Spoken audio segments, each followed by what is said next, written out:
الحمد لله رب العالمين والصلاة والسلام على رسوله النبي الكريم أما بعد فقد قال الله تبارك وتعالى في القرآن الحكيم أعوذ بالله من الشيطان الرجيم بسم الله الرحمن الرحيم قل أعوذ برب الفلق من شر ما خلق ومن شر غاسق إذا وقب ومن شر النفاثات في العقد ومن شر حاسد إذا حسد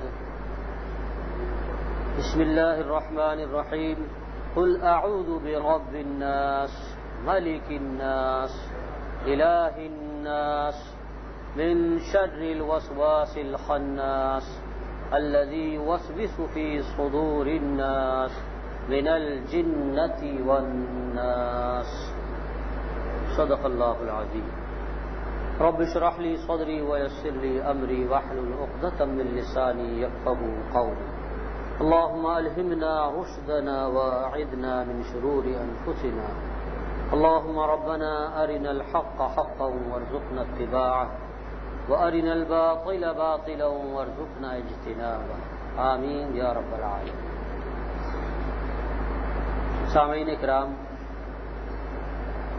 جو بڑے بڑے گناہ اللہ تبارک و تعالیٰ کی ناراضگی اور غضب کا موجب ہیں، ان کا ذکر چل رہا ہے اس نیت اور ارادے کے ساتھ کہ اللہ تبارک و تعالیٰ ہمیں ان گناہوں کی شناعت، برائی اور ان کی جو تباہ کاری ہے اس سے ہمیں آگاہ فرمائے اور اس کی بنا پر ان سے کلی اجتناب کی توفیق عطا کرے۔ یہ اصل میں مقصد ہے کہ ان گناہوں کو بیان کرنے کا کہ ان سے ہم اپنی زندگی کو بالکل پاک کریں، اور اگر خدا نخواستہ ان میں سے کوئی چیز ہماری زندگی میں ہے تو اس پر سچے دل سے توبہ اور استغفار کر کے اس سے علیحدگی اختیار کریں، اس کو اپنی زندگی سے نکال دیں۔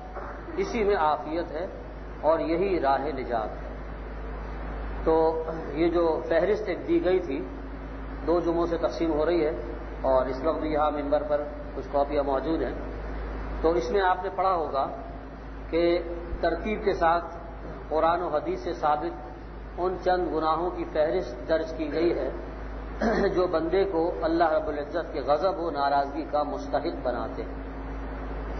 اب ان میں سے بعض کی تو وضاحت پوری تفصیل کے ساتھ ہو چکی ہے، لہذا اس کو ہم مزید واضح نہیں کریں گے وقت کی قلت کی وجہ سے۔ ہاں، جو چیز نئی ہے اس کو ذرا تفصیل سے بیان کر دیں گے، یہ ترتیب ملحوظ رکھیں گے۔ تو شروع سے چلتے ہیں۔ اس میں سب سے پہلا جو بڑا اور اکبر الکبائر گناہ جس کا تفصیل کے ساتھ بیان ہوا وہ ہے اللہ تبارک و تعالیٰ کے ساتھ شرک کرنا، خواہ عملی ہو یا اعتقادی۔ اللہ کو وحدہ لا شریک نہ ماننا بلکہ اس کے ساتھ کسی کو شریک کرنا اس کی ذات میں یا صفات میں، تو یہ شرک ہے، یہ سب سے بڑا گناہ ہے، اس سے بچنے کی ضرورت ہے، اور یہ اللہ تبارک و تعالیٰ کا سب سے بڑا حق بھی ہے۔ دوسرے نمبر پر ناحق قتل کرنا، اس کو بھی واضح کر دیا گیا تھا۔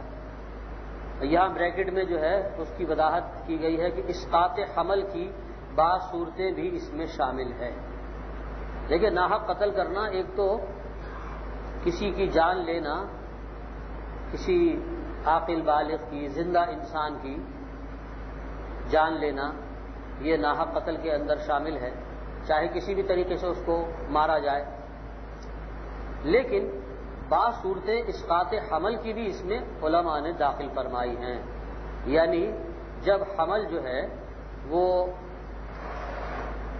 40 دن کی 3 مدتیں اس پر گزر جائیں، 3 چلے جب رحم مادر میں حمل جو ہے وہ گزار لیتا ہے تو اس کے بعد اس میں روح ڈالی جاتی ہے، حدیث کے مطابق اس میں روح ڈالی جاتی ہے۔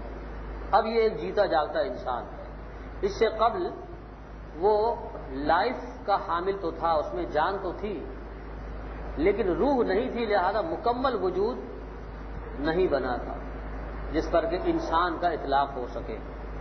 کامل انسان کا اطلاق ہونے کے لیے دونوں چیزیں ضروری ہیں، یعنی جسد خاکی بھی ہو اور روح بھی ہو۔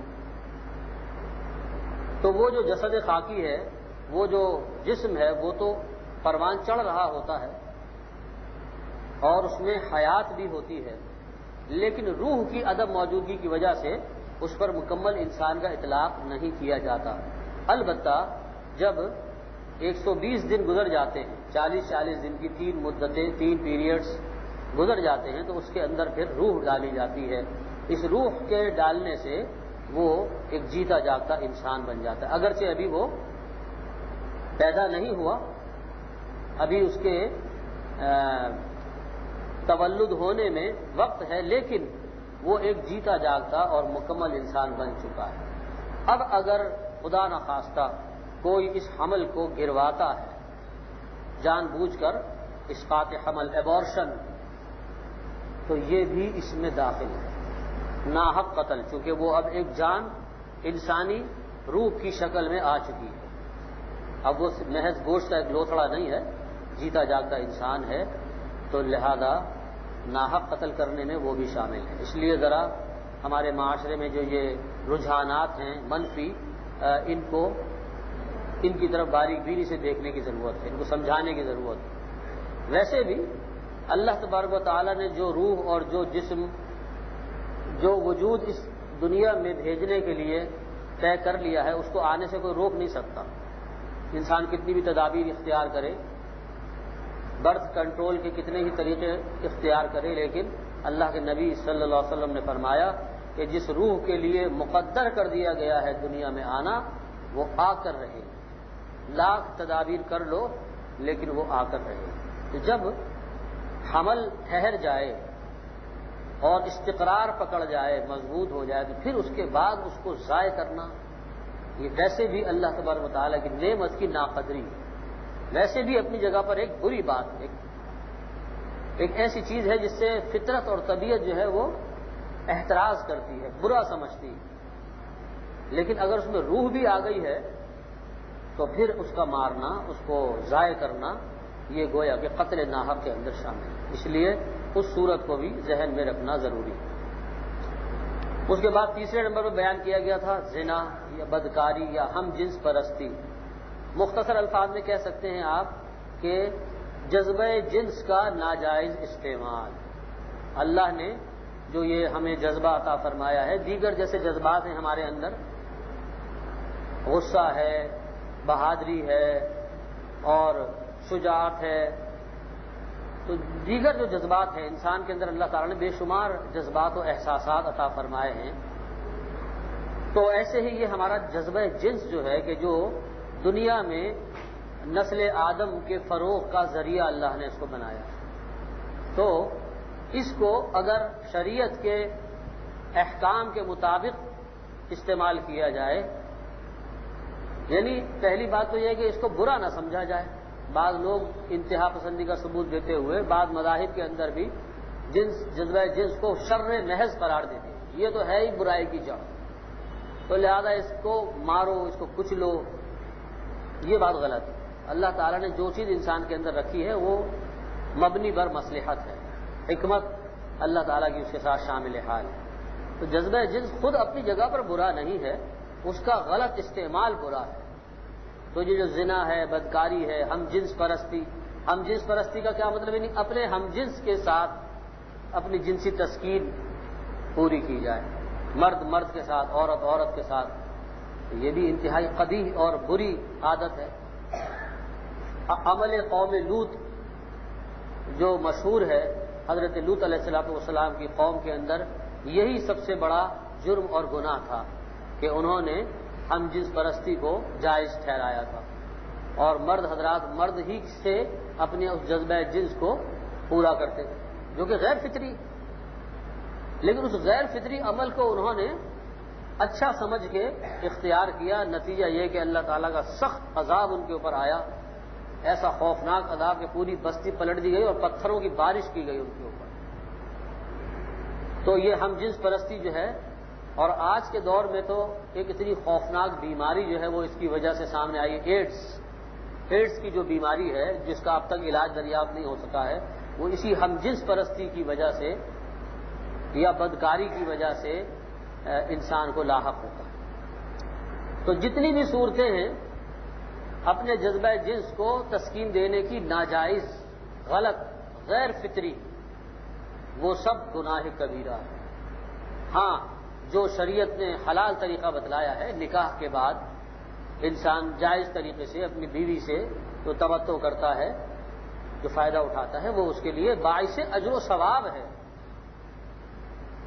بری بات ہونے کا تو کوئی شائبہ ہی نہیں، وہ حلال ہی نہیں بلکہ باعث اجر و ثواب ہے۔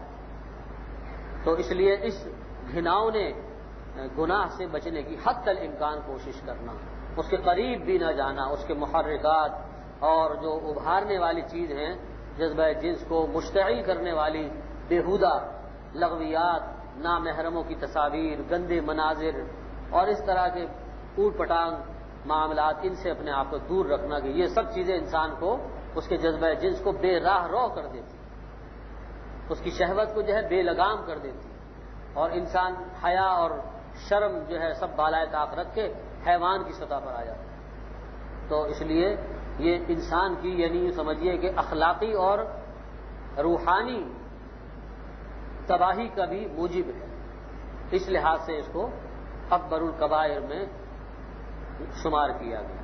تو اس پر بھی تفصیل سے روشنی ڈالی جا چکی ہے، قرآن حکیم میں جا بجا اس سے منع کیا گیا ہے۔ چوتھے نمبر پر والدین کی نافرمانی کا ذکر آیا ہے۔ دنیا میں جو گناہ انسان کرتا ہے ان میں سے بعض ایسے ہیں کہ جن کی سزا کا کچھ حصہ اس دنیا میں بھی ضرور دیا جاتا ہے، اور ان میں سے ایک والدین کی نافرمانی ہے۔ تو والدین کی پوری پوری اطاعت اور ان کے ساتھ حسن سلوک، یہ یوں سمجھیے کہ بہت ضروری ہے۔ اللہ کی رضا حاصل نہیں ہو سکتی جب تک انسان والدین کو راضی نہ کرے۔ تو اس لیے والدین کی نافرمانی بہت بڑا گناہ ہے۔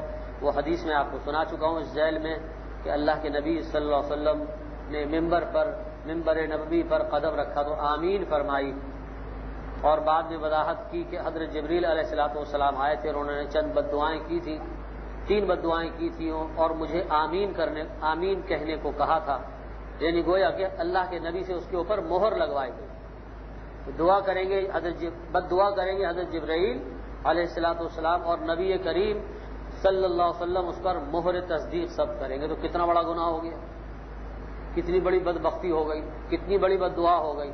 تو ان 3 بد دعاؤں میں ایک بد دعا یہ ہے کہ ہلاک اور برباد ہو جائے وہ شخص کہ جس کی زندگی میں اس کے والدین میں سے دونوں یا کوئی ایک بڑھاپے کی عمر کو پہنچے اور وہ ان کی خدمت کر کے جنت حاصل نہ کر سکے۔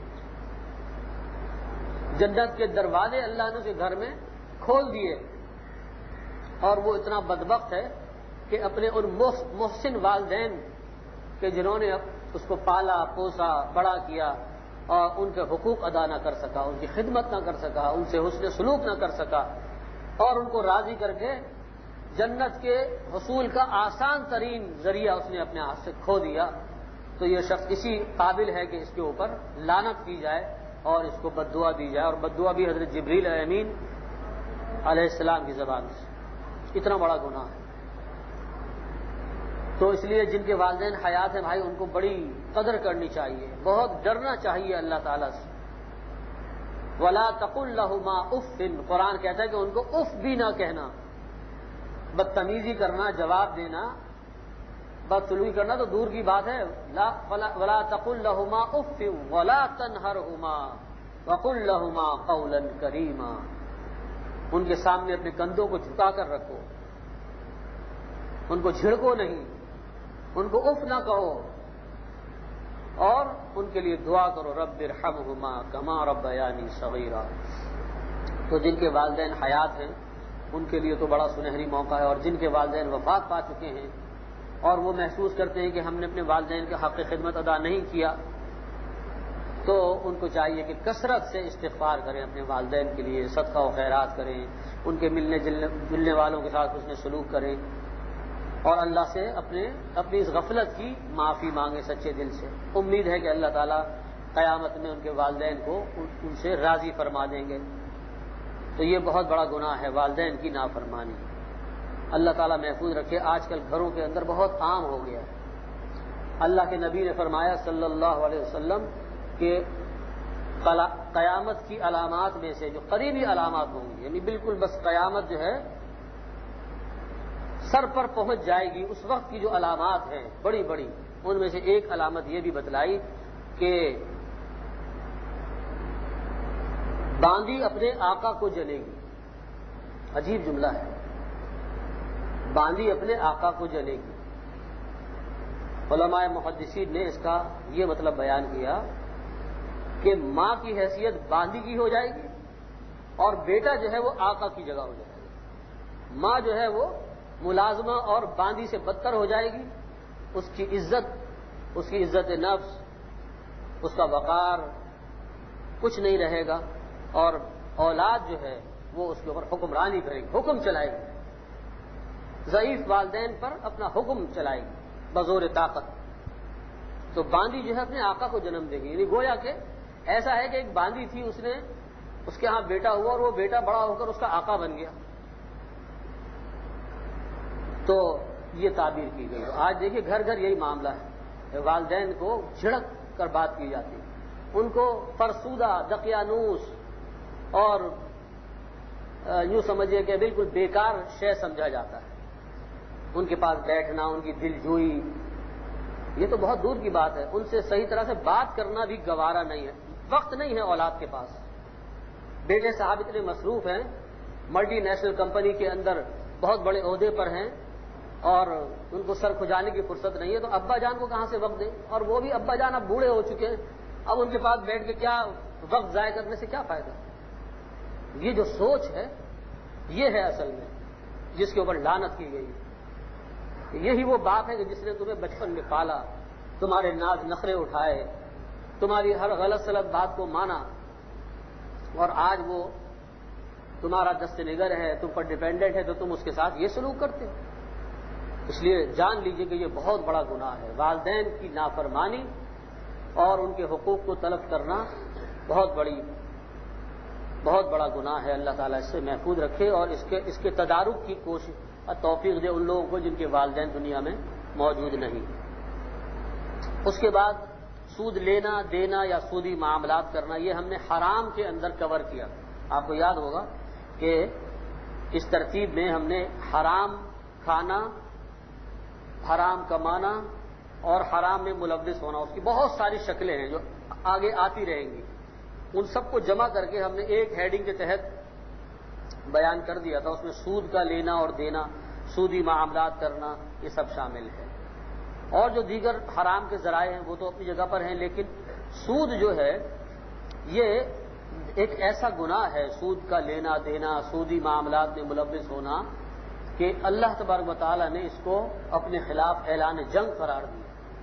جو کوئی سود لینے دینے سے باز نہیں آتا اور تعویلات کرتا، اس گناہ کو گناہ نہیں سمجھتا، تو وہ گویا کہ اللہ کے خلاف اعلان جنگ کر رہا ہے. اس لیے ڈرنے کا مقام ہے اور سودی جو معاملات ہیں ان سے حتی الامکان اجتناب کریں. حتی الامکان، جہاں تک آپ کے بس میں ہے.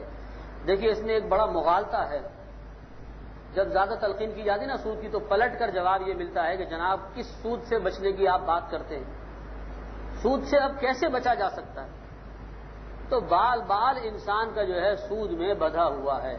ہمیں جو تنخواہیں ملتی ہیں، جتنی درآمدات اور برآمدات ہوتی ہیں، جتنی آپ کی پروڈکشن ہے، سب سود پر مبنی ہے، بغیر سود کے، چونکہ سب بینک کے ذریعے سے ڈیلنگ ہوتی ہے اور بینک کے اندر سود ہے. تو لہذا آپ ملازمت کریں یا کاروبار کریں، امپورٹ کریں یا ایکسپورٹ کریں، کاروبار کریں، جو بھی دھندا آپ کریں گے، سود کی اس کے اندر آمیزش لا محالہ ہو کر رہے گی. تو لہذا گویا کہ اس بات کو بنیاد بنا کر یہ موقف اختیار کیا تھا کہ بھائی اب یہ احتیاط تو چونکہ ہو ہی نہیں سکتی، ہمارے اختیار سے باہر ہے، نظام کو تو ہم تبدیل کر نہیں سکتے، پورا معیشت کا نظام دنیا بھر میں اس وقت سود پر مبنی ہے، تو ہم اکیلے بھلا کیا کر سکیں گے؟ اس لیے اب اس کی طرف سے آنکھیں بند کر لو. بس اب جو رواج ہے، چلن ہے، جو طریقہ ہے مارکیٹ میں، بس اسی کے مطابق کرتے رہو. یہ بات ٹھیک نہیں. یقیناً اللہ کے رسول نے یہ بات فرمائی تھی صلی اللہ علیہ وسلم کہ ایک دور ایسا آئے گا کہ اگر کوئی سود سے بچنا بھی چاہے گا تو اس کے غبار سے نہ بچ سکے گا. دیکھیے اس جملے کے اندر بڑی حکمت بھری تعلیم ہے. فرمایا کہ سود سے بچنا بھی چاہے گا تو اس کے غبار سے نہیں بچ سکے گا. تو یہ نہیں کہا کہ اب غبار چونکہ غیر اختیاری طور پر سانس کے ساتھ اندر جا رہا ہے تو اب سود کو حلال سمجھنا شروع کر دو. اشارہ یہ دیا گیا کہ ایک دور ایسا آئے گا کہ انسان بے اختیار ہو جائے گا اور مجبوراً جو ہے اس کو سود کا کچھ نہ کچھ حصہ کھانا پڑے گا نہ چاہتے ہوئے بھی. اس کا یہ مطلب نہیں ہے کہ ہم سود کو بالکل حلال ٹھہرا لیں, اس کی بنیاد پر سارا بینکنگ سسٹم اور اس کی ملازمت اور جتنے ٹرانزیکشن ہیں سودی ان کو ہم کہیں گے یہ جائز ہو جائیں. فرق ملحوظ رکھے, ایک ہے اختیاری, ایک ہے غیر اختیاری. غیر اختیاری پر آپ کو اللہ تعالیٰ کے ہاں سے رعایت مل سکتی ہے, ملے گی انشاءاللہ, اس لیے کہ آپ نے نہ چاہتے ہوئے بھی مجبوراً اس برائی میں ملوث ہو گئے. تو اب معیشت کا معاملہ یہ ہے کہ آپ سود سے بچ نہیں سکتے. 100% کوئی شخص نہیں کہہ سکتا کہ میں سود سے بچ سکتا ہوں. اگر وہ مارکیٹ میں ہے, اگر وہ ملازمت میں ہے, اگر کاروبار میں, تو 100% کوئی نہیں بچ سکتا. یہ الگ بات ہے کہ کسی جنگل میں چلا جائے, وہی اپنی سبزی ترکاری خود اگائے, خود ہل چلائے اور جناب دنیا سے کوئی سروکار نہ رکھے, تو یہ تو ممکن ہی نہیں. ایسا ہو سکتا ہے؟ تو جو تہذیب کے منجدھار میں ہے وہ سود کا غبار انہیل کیے بغیر رہ نہیں سکتا. جیسے اگر کوئی خاکروب جو ہے نا جھاڑو دے رہا ہو اور آپ وہاں سے گزر رہے ہو, خوب اس نے مٹی اڑائی ہوئی ہے, آپ لاکھ رومال اپنی ناک پر رکھ لیں, کچھ کر لیں, لیکن وہ سانس کے ساتھ کچھ نہ کچھ مٹی جائے گی ضرور. بچ نہیں سکتے آپ جب تک آپ اس گرد و غبار کی فضا میں ہیں. ہاں جب اسے نکل گئے تو پھر الگ بات ہے. تو ایسے ہی سود کا جو غبار ہے, اس کا جو ڈسٹ سسپینشن ہے, وہ اتنا وسیع ہے کہ آپ اس سے بچ نہیں سکتے. لیکن اس کا یہ مطلب بھی نہیں ہے کہ ہم ہر طرح کی حلال و حرام کی تمیز کو اٹھا رکھیں اور ہم کہیں گے بھائی اب چونکہ غبار سے بچ نہیں سکتے لہذا اب بس سب کچھ جائز ہوگی, اب دھڑلے کے ساتھ سود کھاؤ. یہ غلط بات ہے. اختیاری چیز کے اوپر پکڑ ہے. میں اس کی دیکھیے سادہ سی مثال دیتا ہوں آپ کو. بینک میں آپ کو پیسے رکھوانا ناگزیر ہے, ضروری ہے. آپ گھر میں تو نہیں رکھ سکتے نا, وہ دور گزر گیا, لوگ گھر میں جناب گڑھے کے اندر کسی برتن میں جو ہے وہ سکے درہم و دینار ڈال کے زمین میں دفن کر دیتے تھے. اب وہ دور نہیں ہے. اب تو چوری چکاری ڈکیتی کا خدشہ ہے, گن پوائنٹ کے اوپر چھین لیا جاتا ہے جو بھی کچھ ہے. تو بینک میں آپ کو اپنی قیمتی اثاثے رکھنے پڑتے ہیں, لاکرز میں رکھنے پڑتے ہیں, ٹھیک ہے.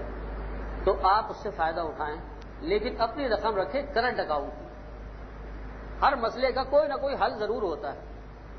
تو آپ کو کیا ضروری ہے کہ آپ سیونگ اکاؤنٹ یا ایسے اکاؤنٹ میں رکھیں, PLS اکاؤنٹ میں, کہ جس میں سود کی آمدش ہے, لین دین ہے. تو آپ جو ہے کرنٹ اکاؤنٹ میں رکھ لیں. نہ لینا ہے نہ دینا ہے, نہ آپ کی رقم میں کچھ اضافہ ہوگا نہ کمی ہوگی, اور آپ براہ راست سود کے انوالومنٹ سے بچ جائے گی. لیکن یہ میں بتلا دوں آپ کو کہ یہ بھی آخری حل نہیں ہے, اس لیے کہ وہ بینک تو پورا سودی کاروبار کر رہا ہے نا, اور آپ ہی کے پیسے کی بنیاد پہ کر رہا ہے. تو آپ نے جو اپنا کرنٹ اکاؤنٹ کھولا ہوا ہے, ٹھیک ہے آپ ذاتی طور سے تو سود سے بچ گئے, لیکن آپ نے اس سودی معاملے کو, سودی کاروبار کو اور سود کے لین دین کو تو تقویت دی اپنے پیسے سے انڈائریکٹلی. اب اس کا کیا حل ہے؟ اس کا حل علماء یہ فرماتے ہیں کہ جو اسلامک بینکنگ کے ذریعے سے شرائط اور حدود و قیود لگا کر معاملات کو اسلامی بنانے کی کوشش کی جا رہی ہے, جیسے بینک الاسلامی ہے, المیزان بینک ہے, البرکہ ہے, اور اس طریقے کے ہے بینکس. اب کمی نہیں ہے. اب یہ آپ نہیں کہہ سکتے کہ بھئی اب یہ بینک تو کہاں جائیں, بہت شاخیں کھل گئی ہیں, علماء کرام کی سرپرستی ہے, شیخ الاسلام حضرت تقی عثمانی صاحب کی براہ راست سرپرستی ہے. تو آپ ایسے بینکوں میں رکھوائیں, ان سے ڈیلنگ کریں, معلومات کریں, اطمینان کریں. آپ اگر فائنینس کو جانتے ہیں تو آپ جائیں, جرح و تعدیل کریں اچھی طریقے سے, بحث مباحثے کے بعد اگر آپ کو اطمینان ہوتا ہے کہ ہاں بھائی واقعی یہ انہوں نے سودی بینکاری کو اسلامی بینکاری میں تبدیل کر دیں، اور یہ ممکن ہے، لیکن اس کے اندر اور اسلامی شراب خانہ قائم کرنے سے بڑا فرق ہے۔ اسلامی شراب خانہ کبھی بھی صحیح نہیں ہو سکتا، کیونکہ شراب تو خود نجس العین ہے۔ بعض لوگ یہ مثال دیتے ہیں کہ جناب بینکاری تو خود ہی حرام ہے، فی نفسی بینکنگ ہی حرام ہے، تو اسلامی کا اس کے ساتھ دمچلہ لگا کر آپ اس کو کیسے اسلامی بنا دیں گے؟ یہ ایسا نہیں ہے۔ بینکاری ایک طریقہ کار ہے، اس کے اندر جو حرام شرائط ہے ان کو ہٹا کر اس کی جگہ شریعت کے اصولوں کے مطابق اگر ضوابط متعین کر دیے جائیں، اس کی نگرانی کی جائے، تو وہ بینکاری حلال کے درجے میں آ جاتی ہے۔ تو اس لحاظ سے یعنی یہ اسلامی بینکاری کا وجود ممکن ہے، لیکن اسلامی ناچ گھر یا اسلامی سنیما، اسلامی شراب گھر، اگر کوئی اس پر قیاس کر کے کہے کہ جناب اسلامی بینکاری کیسے حلال ہو جائے گی، تو یہ دونوں میں بہت بڑا فرق ہے۔ جو چیز اللہ نے حرام ٹھہرا دی ہے تو ظاہر بات ہے کہ وہ تو حلال نہیں ہو سکتی۔ سود کو حلال نہیں کیا جا رہا، اس طریقہ کار کو درست کیا جا رہا ہے کہ جس کے ذریعے سے سودی لین دین کیا جا رہا ہے، اس لین دین کو شریعت کے مطابق جو ہے ڈھال کر حلال طریقے سے جائز کیا جا رہا ہے۔ تو بہرحال اس سے تفصیل کا موقع نہیں ہے، اخبارات کے اندر بہت اس کے اوپر لکھا جا رہا ہے، بہت مواد موجود ہے۔ دارالعلوم کراچی کے اندر بہت بڑا سیکشن جو ہے ایسی کتابوں کے لیے وقف ہے کہ جس کے اندر اسلامی بینکاری کے اوپر بہت قیمتی جو ہیں مقالے جات موجود ہیں، حضرت تقی عثمانی صاحب کے بھی، ان کے صاحبزادوں کے بھی، اور دیگر اہل علم حضرات کے بھی۔ تو کہنے کا مطلب یہ ہے کہ سود سے بچنے کی سنجیدہ کوشش ضروری ہے، ورنہ یہ بہت بڑا گناہ ہے، بہت بڑا گناہ ہے۔ ایک حدیث سنا دوں صرف، اگرچہ ممبر پر بیٹھ کر وہ حدیث سناتے ہوئے شرم آتی ہے، لیکن اللہ کے رسول نے ایسی مثال دی ہے تاکہ آپ کو ایک مرتبہ جھرجھری تو آئے، آپ کے اندر جو احساس مر گیا ہے وہ ذرا بیدار تو ہو، اس لیے ایسی گھناؤنی مثال دی۔ اللہ کے رسول نے فرمایا صلی اللہ علیہ وسلم، سود کے گناہ کے 70 حصے ہیں، غور سے سنیے گا، صحیح روایت بیان کر رہا ہوں، سود کے گناہ کے 70 حصے ہیں، اس میں سے سب سے ہلکا حصہ اس کے مساوی ہے کہ کوئی شخص اپنی ماں کے ساتھ زنا کرے، معاذ اللہ ثم معاذ اللہ۔ آپ سوچ سکتے ہیں ماں کے ساتھ بدکاری، یعنی ایسی گھناؤنی مثال کہ جس کو بیان کرتے ہوئے شرم آئے، لیکن سمجھانے کے لیے اس کی قباحت کو، اس کی خباثت کو، اس کی تباہ کاری کو کہ کس طریقے سے یہ سود معاشرے کو کینسر کی طریقے سے کھا جاتا ہے، اللہ کے رسول نے یہ مثال دی۔ سود کے گناہ کے 70 حصے ہیں، اور ان میں سے سب سے ہلکا جو حصہ ہے وہ یہ ہے کوئی شخص اپنی ماں کے ساتھ بدکاری کرے، معاذ اللہ ثم معاذ اللہ۔ تو سوچ لیجئے کہ جو لوگ سود کو حلال سمجھتے ہیں، تعویلات کر لیتے ہیں اور اپنے آپ کو مطمئن کر لیتے ہیں، وہ کتنی بڑی خطا کا ارتکاب کر رہے ہیں۔ اللہ کے ہاں جب پہنچیں گے تو وہ جو سود کھایا ہوا تھا اس کا جو جرم ہوگا، اس کا جو وبال ہوگا، وہ ساری زندگی کی نیکیوں کو جو ہے ہڑپ کر جائے۔ اس لیے بہت ضرورت ہے احتیاط کریں اپنے کاروبار میں، اپنے معاملات میں، حتی الامکان کوشش کریں، علماء سے ملیں۔ دیکھیے اب دارالعلوم کراچی تو خیر یہاں سے قریب ہے، کورنگی میں، وہاں ایک بہت بڑا مرکز قائم کر دے گی اسلامی معیشت۔ شہر میں بیت المکرم مسجد جو ہے آپ کے بالکل گلشن اقبال کے وسط میں بہت بڑا مرکز ہے دارالعلوم کا، تو وہاں پر باقاعدہ اسلامی بینکاری اور اسلامی معیشت کی رہنمائی کے لیے سیمینار بھی ہوتے رہتے ہیں، تربیت گاہیں بھی ہوتی رہتی ہے، اور وہاں پر باقاعدہ ایک سیل قائم کیا گیا ہے، ایک شعبہ قائم کیا گیا جہاں ہر وقت علماء موجود رہتے ہیں تاکہ شہر کے لوگ آسانی کے ساتھ ان سے رجوع کر سکیں۔ تو آپ کا جو بھی مسئلہ ہے، جو بھی الجھن ہے، اس کے اندر کاروبار میں جو پیچیدگی ہے، اس کو آپ جا کر وہاں پر ڈسکس کریں، تو اس میں آپ کو حل پیش کیا جائے گا کہ آپ کے اس کاروبار کو فلاں شق اگر آپ نکال دیں اور فلاں طریقے سے اگر اپنے معاملات کو درست کر لیں تو آپ کا پورا کاروبار حلال ہو سکتا ہے، سودی جنجال سے آپ باہر نکل سکتے ہیں۔ یہ ممکن ہے، الحمدللہ علماء کرام کی دن رات کی انتھک محنتوں کے ذریعے سے اب یہ ممکن ہے کہ آپ اپنے تمام معاملات کو سود سے پاک کر سکتے ہیں۔ تو اس کی طرف توجہ کریں۔ اور آخری چیز جس جو اب بیان ہونے سے میں تفصیل میں تو نہیں آ سکتی ہے، صرف اس کو ذکر کر دیتے ہیں جس کے لیے میں نے یہ صورتیں بھی پڑھی تھیں، وہ ہے جادو کرنا یا کرانا۔ پچھلی مرتبہ اس کا ذکر ہوا تھا سرسری، اس کی تفصیل بیان نہیں ہو سکی، بس صرف یہ بتلایا تھا میں نے کہ یہ کفر ہے، جو شخص جادو کرتا ہے یا کراتا ہے تو وہ گناہ کبیرہ کا مرتکب ہوتا ہے، اور اگر وہ خود جادو اور سفلی کے عمل میں پڑتا ہے تو کفر کے قریب پہنچ جاتا ہے، کیونکہ اس کے اندر ایسے اعمال اور ایسے اشغال اختیار کرنے پڑتے ہیں جو اس کو دین سے دور لے جاتے ہیں۔ قرآن حکیم میں آخری 2 صورتیں اسی موضوع کے اوپر ہیں، جس کے اندر جادو ٹونے کے بارے میں اس سے بچنے کے لیے اللہ تعالیٰ نے آیات نازل فرمائی، اور ان آیات کے ذریعے سے سورہ فلق اور سورہ والناس کی ان 11 آیات کے ذریعے سے اللہ کے نبی صلی اللہ علیہ وسلم کے اوپر جو جادو کیا گیا تھا، یہودی عورتوں نے جو بڑا سخت جادو کیا تھا، اس کا توڑ بھی اللہ تعالیٰ نے ان آیات کے ذریعے سے فرمایا۔ یہاں سے میں صرف ایک بات کہنا چاہتا ہوں، اسی پہ ختم کروں گا۔ دیکھیے، جادو کے بارے میں ہمارے معاشرے میں 2 قسم کے خیالات آئے تھے، افراط و تفریط، انتہا پسندی پائی جاتی ہے، جیسا کہ اکثر معاملات میں ہمارا رویہ یہی ہے۔ راہ اعتدال بہت کم لوگوں کو نصیب۔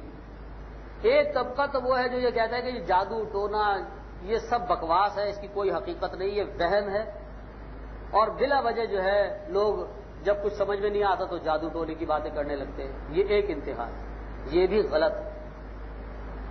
جادو ٹونا جو ہے وہ وہم اور باطل چیز نہیں ہے، برحق ہے۔ جادو ایک علم ہے، اور اس کے اثرات اور اس کا مرتب ہونا یہ صحیح روایات سے ثابت ہے، حتیٰ کہ خود اللہ کے نبی صلی اللہ علیہ وسلم کے اوپر جادو کا اثر ہونا ثابت ہے، صحیح روایات کے مطابق بخاری اور مسلم۔ اس لیے جادو کی حقیقت سے تو انکار کرنا درست نہیں ہے، یہ انتہا پسندی ہے کہ بالکل اس کو کنڈیم کر دیا جائے کہ جناب جادو کوئی چیز نہیں ہے، اور یہ صرف توہم پرستی ہے، ضعیف الاعتقادی، ایسا نہیں ہے۔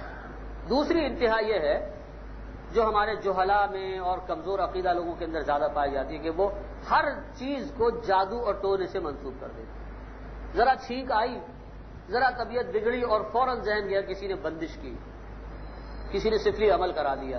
یہ دوسری انتہا، یہ جہالت ہے۔ ہر بیماری، ہر پریشانی جادو اور آسیب اور بندش کا اثر نہیں ہوتا۔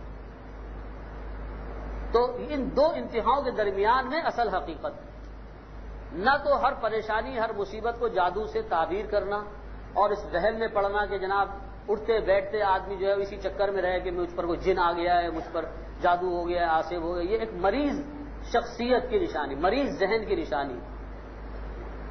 اور اسی طریقے سے یہ کہنے باوجود اس کے کہ قرائن اور ثبوت کے طور پر ثابت ہو چکا ہو کہ جناب کچھ اثرات ہیں جادو کے، پھر بھی کوئی نہ مانے اور یہ کہے کہ میں جادو کی حقیقت کو مانتا ہی نہیں، جادو کوئی چیز ہی نہیں ہوتی، تو یہ دوسری انتہا ہے۔ یہ بھی غلط ہے اور وہ بھی۔ اب صحیح بات کیا ہے، یہ انشاءاللہ ذرا تفصیل طرف موضوع ہے۔ اگلے جمعے کو انشاءاللہ تعالی جادو کی اصل حقیقت کیا ہے اور اس کے شرعی احکامات کیا ہیں، قرآن و حدیث سے اس بارے میں کیا رہنمائی ملتی ہے۔ قرآن حکیم میں باقاعدہ جادو سیکھنے کے عمل کا ذکر ہے، وہ آیات میں آپ کے سامنے پڑھ کر سناؤں گا۔ تو اس کو سمجھنے کے بعد، اس کو سننے کے بعد آپ بالکل درمیان میں جو راہ اعتدال ہے، نقطہ عدل ہے، اس پر آ جائیں گے۔ نہ وہ انتہا درست ہے اور نہ یہ انتہا جو میں نے بیان کی۔ اللہ تعالی ہمیں صحیح